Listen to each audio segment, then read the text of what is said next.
এই মুহূৰ্তত আহি পৰিছে অসমৰ জনপ্ৰিয় সাংবাদিক নিতুমণি শইকীয়াৰ জীয়ৰী আশ্ৰমিকা শইকীয়াৰ এটি ভাল খবৰ। কণমানিগৰাকী হঠাতে কি ভাল খবৰ আহিল আপোনালোকক সবিশেষ জনাম আজি এই ভিডিঅ'টোৰ জৰিয়তে। গতিকে ভিডিঅ'টো অলপ স্কিপ নকৰাকৈ শেষলৈকে চাই থাকিব।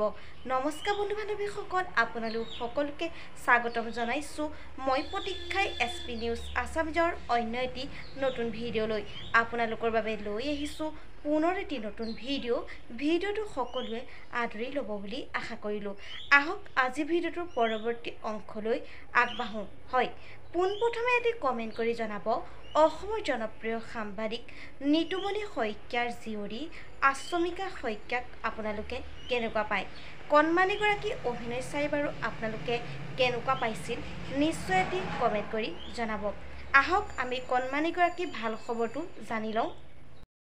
কণমানি আশ্ৰমিকা শইকীয়াৰ ভাল খবৰটো হৈছে যে তেখেতে সামাজিক মাধ্যম যোগেদি লিখিছে যে গুৱাহাটীৰ নৰ্তন কলাৰ নিকেতনৰ ছাত্ৰী আশ্ৰমিকাই সত্ৰীয়া নৃত্যত ভাৰত চৰকাৰৰ সাংস্কৃতিক মন্ত্ৰালয়ৰ অধীনত CCRTৰ সাংস্কৃতিক প্ৰতিভা সন্ধানী বৃত্তি পাবলৈ সক্ষম হৈছে।